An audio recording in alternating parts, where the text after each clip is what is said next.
Hello everyone, I am गुलवीन और आज मैं आपके लिए लेके आई हूँ एक न्यू टॉपिक। कल हमने पढ़ा था कि हमारी बैलेंस शीट क्या होती है और हमारा प्रॉफिट एंड लॉस अकाउंट क्या होता है। उसकी थ्योरी हमने अच्छे से पढ़ ली थी कि हमारा प्रॉफिट एंड लॉस अकाउंट में हम क्या क्या करते हैं और बैलेंस शीट को हम क्या कहते हैं और किन किन नामों से इन्हें जाना जाता है। आज हम देखेंगे एक बार कि हम बैलेंस शीट कैसे बनाते हैं, हम बैलेंस शीट कैसे डेवलप करते हैं। तो हमारे बैलेंस की टू साइड होती है। बैलेंस शीट हम कब बनाते हैं? बैलेंस शीट हम लास्ट में जब सभी अकाउंट्स हमारे बन जाते हैं, लास्ट में हम बैलेंस शीट बनाते हैं। बैलेंस शीट हम इसीलिए ही बनाते हैं, बैलेंस शीट में सिर्फ जितने हमारे प्रॉफिट एंड लॉसेस हैं उनके बारे में पता चल जाता है और हमारे एक्चुअल में जो बिजनेस की सिचुएशन होती है उसके बारे में पता चल जाता है। तो हमारी बैलेंस शीट है वो हमारी स्टेटमेंट ऑफ फाइनेंशियल पोजीशन के अकॉर्डिंग भी होती है और सेकंड जैसे कि हमारी statement of assets and liabilities के अकॉर्डिंग भी होती है और statement of sources and liabilities के अकॉर्डिंग भी होता है। यानी कि हमारी जो स्टेटमेंट है वो हमारी फाइनेंशियल यानी कि जो हमारे वित्तीय जो उसकी स्थिति होती है उससे रिलेटेड भी हम बनाते हैं। और सेकंड हमारी क्या होती है? Statement of assets and liabilities, यानी कि हमारे जितने भी हमारी संपत्ति हैं बिजनेस की, जितने भी हमारी दायित्व हैं, जितनी भी हमारी लायबिलिटीज़ है उसके अकॉर्डिंग भी करते हैं। और हमारा थर्ड क्या होता है कि statement of sources and liability, यानी जितने भी हमारे एसेट्स एंड लायबिलिटीज़ के जितने हमारे सोर्सेज होते हैं उनके अकॉर्डिंग भी हम करते हैं। तो जो हमारा प्रेजेंट का जो हमारी बैलेंस शीट है वो हम कैसे तैयार करते हैं? एक तरफ इस बैलेंस शीट में हमारी टू साइड होती हैं, एक तरफ हमारी लायबिलिटी होती है और दूसरी तरफ हमारी एसेट्स होती हैं। ठीक है, यहाँ हम रेट लिखते हैं मतलब जितना भी हमारी कंपनी को प्रॉफिट हुआ है, जितना लॉस हुआ है, जितने हमारे डिबेंचर है, जितने भी हमारे क्रेडिटर्स हैं, बैंक ओवरड्राफ्ट हैं, वो सब। और इस साइड हमारे लेफ्ट साइड हमारी एसेट्स होती है, यानी कि जितने भी हमारी गुडविल के अकॉर्डिंग होती है। और ये हमारी होती है शेयर ऑफ कैपिटल, जितनी हम जो कैपिटल होती है वो हम शेयर करते हैं वो। या फिर हमारी बैलेंस शीट जो होती है वो सेकंड जो मैंने बताई थी कि statement of assets and liabilities के अकॉर्डिंग होती है। और जो थर्ड होती है जो हम इन दोनों को मिला के यानी इन दोनों को जोड़ के ज्वाइंट करके जो हमारा लास्ट में एक विवरण के रूप में भी हम इसे तैयार कर सकते हैं, यानी कि जो पूरा सारांश होता है उसके अकॉर्डिंग भी हम तैयार करते हैं। तो पहले हम उनके बारे में पढ़ लेते हैं कि हमारी जो नॉर्मल लायबिलिटी एंड एसेट्स होती हैं वो कैसे होती हैं और जो हम एक बिल्कुल प्रारूप जो हमारा एक होता है उसके अकॉर्डिंग हमारी जो लायबिलिटीज़ एंड एसेट्स के अंदर जो हम एंट्रीज करते हैं वो हमारी किस तरीके से बनती है। तो पहले मैं एक बार थोड़ा सा बैलेंस शीट के बारे में बता देती हूँ। तो हमारे बैलेंस शीट में लायबिलिटीज़ की तरफ हम क्या करते हैं, जो हमारे दायित्व होते हैं। दायित्व कैसे होते हैं? जो चीज़ें हमें देनी होती है, देनी किस चीज़ से होती है? हमारे कैपिटल से ही रिलेटेड होती है। यानी कि कैपिटल क्या होती है? हमारी जो पूंजी होती है, यानी बिजनेस की जो पूंजी होती है उससे रिलेटेड। जैसे हमारे क्या होता है, इस साइड हमने शेयर्स कैपिटल है, यानी जितनी हम कैपिटल जो होते हैं वो शेयर करते हैं वो। और जो हमारी लेफ्ट साइड होती है वो होती है हमारी गुडविल होती है। गुडविल को हम हिंदी में कहते हैं ख्याति, यानी कि जो हमारी ख्याति होती है, जितना भी हमारा बिजनेस डेवलप कर रहा है वो किस तरीके से कर रहा है और किन चीज़ों से कर रहा है। तो हमारी शेयर्स और कैपिटल्स के अकॉर्डिंग हमारी लायबिलिटीज़ के अंदर हम किन किन चीज़ों की एंट्रीज करते हैं। हम रिजर्व एंड सरप्लस भी लेते हैं, प्रॉफिट एंड लॉस अकाउंट, कितना प्रॉफिट कितना लॉस हुआ है हमारे बिजनेस में वो। एंड थर्ड हमारा क्या होता है? डिबेंचर, यानी डिबेंचर होता है। उसके बाद हमारी है अदर लॉन्ग टर्म लायबिलिटीज़, यानी जो लंबे टाइम के लिए जो हमारी लायबिलिटीज़ होती है वो। उसके बाद जो हमारे क्रेडिटर होते हैं एंड बैंक जो ओवरड्राफ्ट होते हैं वो, एंड बीपी। ठीक है, उसके बाद हमारी एसेट्स यानी गुडविल्स के अकॉर्डिंग जो चीज़ें आती है वो होते हैं हमारे पेटेंट्स हो गए, कॉपीराइट होगी, ट्रेडमार्क हो गया, प्लांट एंड मशीनरी होगी, फर्नीचर एंड फिटिंग होगी, स्टॉक, कैश एंड डिबेंचर्स हो गया। तो हमारी जो एसेट्स के अंदर यानी गुडविल, जिन जिन चीज़ों से हमारी जो गुडविल होती है वो इंक्रीज हो रही है वो चीज़ें हम इनके अंदर डालते हैं, ना कि जिन चीज़ों से हमारी जो गुडविल डिक्रीज हो रही है उन चीज़ों को हम इसके अंदर नहीं डालते हैं।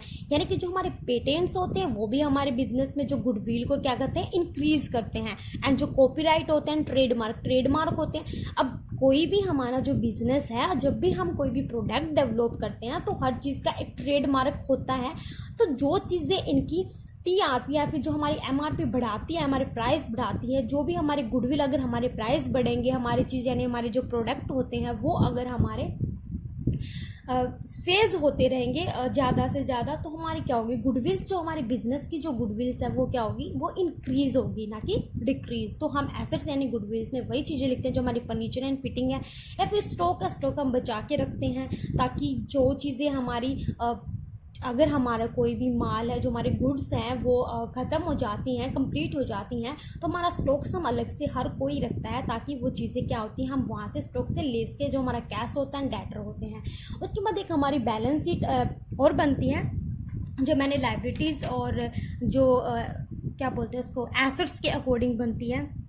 तो उसमें भी इसमें हमारे क्या होता है कि जो हमारी लाइबिलिटीज़ एंड एसेट्स, ये तो टू साइड ही है ना बैलेंस शीट के अकॉर्डिंग। सो इसमें हमारे क्या होता है, शेयर कैपिटल हम इंक्लूड करते हैं। शेयर कैपिटल के अंदर हम क्या क्या करते हैं, इसमें शेयर कैपिटल के अंदर हम इक्विटी कैपिटल एंड प्रेफरेंस, जो हमारी कैपिटल होती है वो इंक्लूड करते हैं। और जो हमारी अनडिस्ट्रीब्यूट प्रॉफिट होता है वो क्या होता है, अनडिस्ट्रीब्यूट प्रॉफिट होता है वो होता है हमारा रिजर्व प्रॉफिट एंड फंड्स में से, जो हम रिजर्व करके रखते हैं एंड जो हमारा प्रॉफिट होता है एंड जो हमारे फंड्स होते हैं वो। एंड जो उसके बाद हमारा थर्ड पॉइंट है वो होता है ऑल लॉन्ग टर्म लाइबिलिटीज़, यानी जितने भी हमारी लॉन्ग टर्म की लाइबिलिटीज़ होती हैं, जो हमने यहाँ पढ़ा था अदर लॉन्ग लाइबिलिटीज़ वो। तो इसके अंदर हम किन किन चीज़ों को इंक्लूड करते हैं, ये बिल्कुल शॉर्ट में है, ये फिर इनका थोड़ा सा खोल के लिखा गया, यानी ओपन, यानी थोड़ी सी एक्सप्लेनेशन और है। तो हम किन किन चीज़ों को यूज़ करते हैं। तो हमारे जो ऑल लॉन्ग टर्म लाइबिलिटीज़ के अंदर हम क्या करते हैं, जो हमारे लॉन्ग टर्म की लाइबिलिटीज़, यानी जो हमारे लॉन्ग टर्म की यानी ज़्यादा समय के लिए जो हमारे दायित्व होते हैं, उसमें हम इंक्लूड करते हैं हमारे बैंक लोन हो गए, डिबेंचर्स हो गया, फिर बॉन्ड्स हो गए, ठीक है, बॉन्ड्स यानी प्रपत्र हो गए। उसके बाद हमारी ऑल करंट लाइबिलिटीज़ भी होती हैं। तो ऑल करंट लाइबिलिटीज़ जो चलती रहती हैं, चालू वर्ष की होती है, वो क्या होती है, हमारे क्रेडिटर होते हैं, बैंक ओवरड्राफ्ट होता है, बीपीओ होता है, ठीक है। उसके बाद हमारे साइड्स में हम आती है एसेट्स के ऊपर हम बात करते हैं। एसेट्स में हमारे जितने भी ऑल फिक्स एसेट होती है, ये आ गया ना हमारा जो फर्नीचर एंड फिटिंग, यानी जो प्लांट एंड मशीनरी है, लैंड है, बिल्डिंग है, वो हमारी क्या है, फिक्स फिक्स एसेट्स होती हैं, जो कि लॉन्ग टर्म के लिए होती हैं। जो हमारी फिक्स एसेट होती है वो हमारे 2, 3, 4, 5 या फिर 10 टन, मतलब होती है, इतने साल के लिए होती है, जो हमारी फिक्स होती हैं। तो यहाँ पे हम करते हैं ऑल फिक्स एसेट्स में हमारी कौन कौन सी आती है, प्लांट हमारा, machinery, furniture and land and buildings होती है हमारी ऑल फर्नीचर्स, यानी फिक्स एसेट्स होती हैं, ये जो बिल्कुल फिक्स होती हैं, ना कि ये चेंजेबल होती हैं। उसके बाद हमारी ऑल करंट एसेट्स है। अगर हमने यहाँ ऑल करंट लाइबिलिटीज़ है, तो यहाँ क्या आ गया, ऑल करंट एसेट्स। आप एक साइड याद रख लीजिए, एक साइड लर्न कर लीजिए, सेकंड साइड आप अपने आप ही अपने अकॉर्डिंग भी बना सकते हैं। वो कैसे, अगर हमारे शेयर कैपिटल के अकॉर्डिंग क्या, अगर दो ये चीज़ें हैं कि लॉन्ग टर्म लाइबिलिटीज़ हैं, तो सेकंड टाइम में लॉन्ग टर्म एसेट्स भी तो होंगी। अगर हमारी ऑल करंट लाइबिलिटीज़ है, तो ऑल करंट एसेट्स भी तो होंगी। तो उसी तरीके से हमारी ऑल लॉन्ग टर्म जो लाइबिलिटीज़ थी, तो हमारी ऑल लॉन्ग टर्म जो फिक्स एसेट होती है, तो हमारे यहाँ फिक्स एसेट बन जाएगा, यानी जो लॉन्ग टर्म के लिए ही होती है हमारी plant, machinery, buildings and furniture. और जो हमारी ऑल करंट एसेट्स होती हैं, जो हमारी चालू ही रहती हैं, लाइबिलिटीज़ भी वही होती है, क्रेडिटर्स एंड बैंक ओवरड्राफ्ट होता है। इसमें भी क्या होता है, यानी कैश टू कैश जो पर्सन होता रहता है, बैंक से जो हमारा लेन देन होता रहता है, स्टॉक है, स्टॉक से भी हम चीज़ें निकालते रहते हैं, डालते रहते हैं, एंड डेटर्स हमारे जो होते हैं वो। एंड ऑल फिक्सेशन एसेट्स जो हमारी होती है, वो क्या होती है, इसमें क्या होता है, तो discount on issue of shares and debentures, यानी जितना भी हमारा डिस्काउंट होता है, जितने हमारे शेयर्स यानी अंश होते हैं और जो हमारे डिबेंचर्स होते हैं, उन पे जो वो होता है, वो क्या कहते हैं उसको, जितना भी हम फिशियंस एसेट्स हमारे वो होते हैं, जैसे हमारे discount of issue of shares and debenture, जितना भी हमारा डिस्काउंट लगता है, जितनी भी हमारी छूट होती है, वो डिस्काउंट मिलता है, वो क्या होता है, issue of shares and debenture, और जो हमारे शेयर्स होते हैं उनके ऊपर। एंड उसके बाद हमारा प्रीलिमिनरी एक्सपेंसेस में हमारी होती है डेवलपमेंट एक्सपेंसेस होती हैं।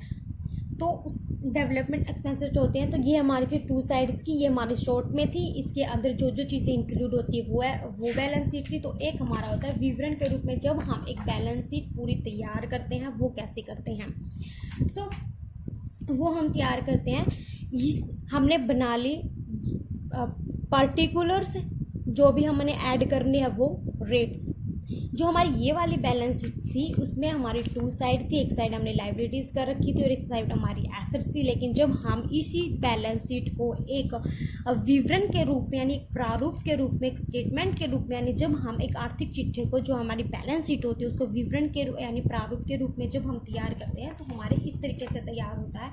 एक साइड हमारे पार्टिकुलर्स आ जाएंगे एंड थर्ड साइड जो हमारे हैं वो रेट्स होंगे, किन किन चीज़ों को कब कब कौन कौन सी चीज़ें कहाँ इंक्लूड होती हैं वो। तो फर्स्ट है हमारा यानी जो हमारे लास्ट ईयर्स के जो लिक्विड एसेट्स थे वो, एंड जो ईयर्स में जो कैश इन हैंड है वो, फिगर्स यानी कैश एट बैंक। तो इन चीज़ों का हम यहाँ पे कहीं भी ये लेन देन नहीं करते हैं। रेट्स ऑफ सन्ड्री डेटर्स हैं हमारे, लेकिन जो हमारे लेस बेस्ट डेटर है उनका जितने भी हैं वो हम इन टू साइड्स में लिखेंगे, ना कि वन साइड्स में। और उसके बाद हमारी करंट लाइबिलिटी है जो हमने पहले पढ़ी थी, बीआईपी हमारे सन्ड्री क्रेडिटर्स हैं, एंड जो हमारा क्लोजिंग स्टॉक है, फिक्स एसेट्स है, प्लांट एंड मशीनरी, बिल्डिंग है, वो सब हम इसमें ऐड करेंगे। और फिर ये सारी चीज़ें मिलाई हुई, इसमें क्या था, इसमें हमने अलग अलग कर रखी थी, अपनी लाइबिलिटीज़ अलग थी, ये सिंपल बैलेंस शीट है, एंड हमारी एसेट्स अलग थी। लेकिन जब हम कोई भी प्रैक्टिकल क्वेश्चन कर रहे हैं या फिर किसी भी बिजनेस के लिए जब हम कोई एक प्रारूप यानी एक स्टेटमेंट जो विवरण प्रपत्र तैयार करते हैं तो वो हमारा इस तरीके से बैलेंस शीट तैयार होती है। तो इस साइड जो हमारे पार्टिकुलर्स के अंदर ही हम अपनी एसेट्स एंड लाइबिलिटीज़ को इंक्लूड करते हैं, जो चीज़ें हमने पिछली बैलेंस शीट में एसेट्स एंड लाइबिलिटीज़ में की थी वो सब।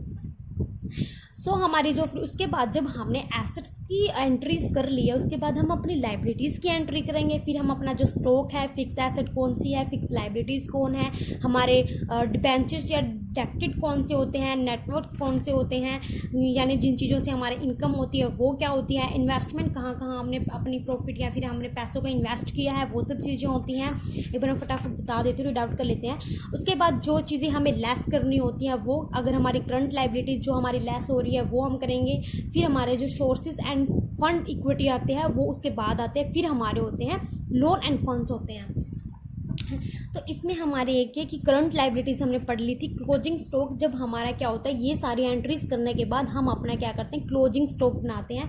हम कोई भी बिजनेस करें तो हमारा क्या होता है, जो हमारे ईयर्स होते हैं वो हमारे जनवरी से स्टार्ट होते हैं, लेकिन क्या है और कब ख़त्म होते हैं, जब हमारे दिसंबर में ख़त्म होते हैं। लेकिन बिजनेस में ऐसा नहीं होता। बिजनेस में ये अप्रैल में कोई भी चीज़ स्टार्ट होती है तो हम अप्रैल में करते हैं। बिजनेस का जो ईयर स्टार्ट होता है वो अप्रैल में होता है, और जो हमारा क्लोजिंग यानी ओपनिंग जब हम स्टॉक करते हैं वो हमारा अप्रैल से होता है, और जो हमारा क्लोजिंग स्टॉक होता है वो 31 मार्च से होता है। तो हम वहाँ पे क्या करते हैं, अपना क्लोजिंग स्टॉक बना देते हैं, कितना हमने क्लोजिंग स्टॉक किया, और ओपनिंग स्टॉक हम अप्रैल में करते हैं। फिक्स एसेट्स तो हमारी जो उनसे फिक्स एसेट आपको पता है हमारी फिक्स एसेट कौन सी होती है बिजनेस के अंदर, या तो हमारी प्लांट होती है, मशीनरी होती है, लैंड एंड बिल्डिंग होता है, फर्नीचर होता है। और फिक्स लाइबिलिटी कौन से होते हैं, हमारे डिबेंचर्स हो गए, या फिर हमारे क्या हो गए, बैंक लोन, जो कि लॉन्ग टर्म यानी फिक्स होते हैं, जो कभी भी यानी फिक्स यानी कि लॉन्ग टर्म के लिए होते हैं वो। एंड नेटवर्थ, जिन चीज़ों से हमारी जो नेटवर्थ यानी कि जो हमारे इनकम या फिर जो हमारा प्रॉफिट इंक्रीज होता है वो सब।